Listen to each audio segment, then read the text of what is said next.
रोहतक में हमने new age soft soul जो है उसे विजिट किया और आपके लिए ये खास पेशकश जो है वो तैयार की। देखिए, सोने और हीरो की खनन के बारे में तो आपने सुना ही होगा, देखा भी होगा शायद, लेकिन ज़माना बदल रहा है। अब एक्सट्रैक्शन जो हो रहा है, जो माइनिंग हो रही है, वो क्रिप्टो की भी हो रही है और वहाँ पर आपको बहुत सारा धूल मिट्टी नज़र नहीं आएगी, वहाँ पर आपको कुछ इस तरीके की मशीनें नज़र आएंगी। इस वक्त हम एक माइनिंग फार्म में हैं। ये ब्लॉकचेन टेक्नोलॉजी डेटा सेंटर है रोहतक में, जो पालिका बाज़ार है उसके पास एक हुडा कॉम्प्लेक्स मार्केट है, वहीं पर ये स्थित है। और किस तरीके से यहाँ माइनिंग होती है उसी की चर्चा आज हम करने वाले हैं। और ये मशीनें हैं क्या, करती क्या हैं, वो भी आपको बताएंगे। हमारे साथ इस जगह को जो ओन करते हैं प्रदीप नरवाल जी जुड़ चुके हैं। बहुत बहुत स्वागत आपका और बहुत बहुत शुक्रिया हमारे साथ जुड़ने के लिए। आप सबसे पहले तो ये बताइए कि यहाँ हो क्या रहा है। Thank you so much.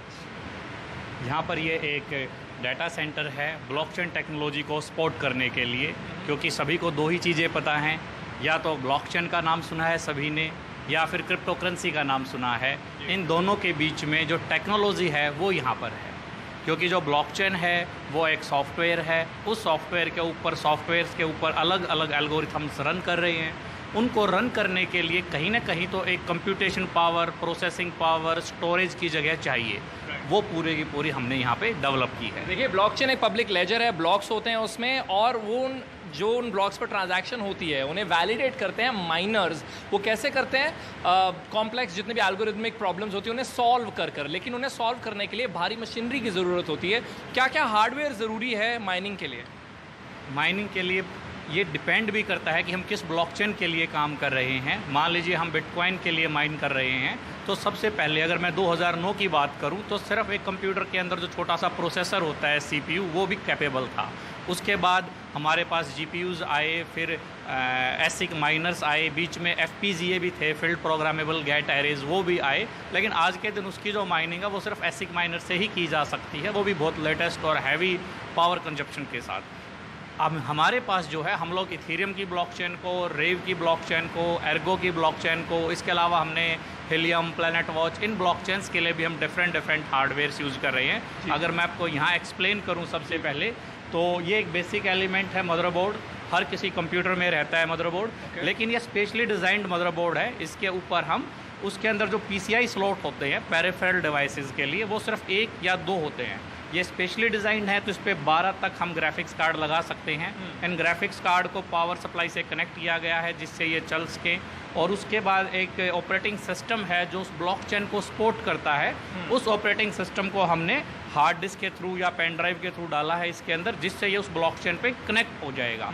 और उसकी कनेक्टिविटी हमने इंटरनेट के थ्रू इसको दी है। अगर मैं आपको यूँ समझाना चाहूँ कि ये सारा सिस्टम एक सुपर कंप्यूटर की तरह काम कर रहा है, तो ये गलत नहीं होगा। तो ये एक सुपर कंप्यूटर आपके सामने है। और वहीं ब्लॉकचेन जब शुरू होती है तो ऑफ कोर्स जो एल्गोरिथमिक प्रॉब्लम्स जिनकी हम बात करते हैं वो ईजी होती हैं, तो उसके लिए कम पावर वाले सिस्टम जो है वो भी चल जाते हैं। लेकिन जैसे जैसे ट्रांजैक्शन बढ़ती हैं, लोग उसमें ज़्यादा जुड़ते जाते हैं, जो प्रॉब्लम्स है वो भी बड़ी होती जाती हैं। उन्हें सॉल्व करने के लिए बड़े कंप्यूटर्स की ज़रूरत होती है। मोनू इनके पार्टनर हैं, वो भी यहाँ पर हमारे साथ जुड़ चुके हैं, मोनू नागर। अब गर्मी यहाँ बहुत ज़्यादा महसूस हो रही है, वो इसलिए बिकॉज ये हैवी मशीन्स हैं, बहुत हीट प्रोड्यूस कर रही हैं, लेकिन ये बहुत बिजली भी खाती हैं। अगर आप बता पाए कि कितनी बिजली ये खाती होंगी, कितना बिल आ जाता है? सर, लगभग 35,000 यूनिट जो है पर मंथ हमारी कंजप्शन है, और अराउंड 280 और 3 lakhs तक हमारा पर मंथ जो है इलेक्ट्रिसिटी बिल आता है।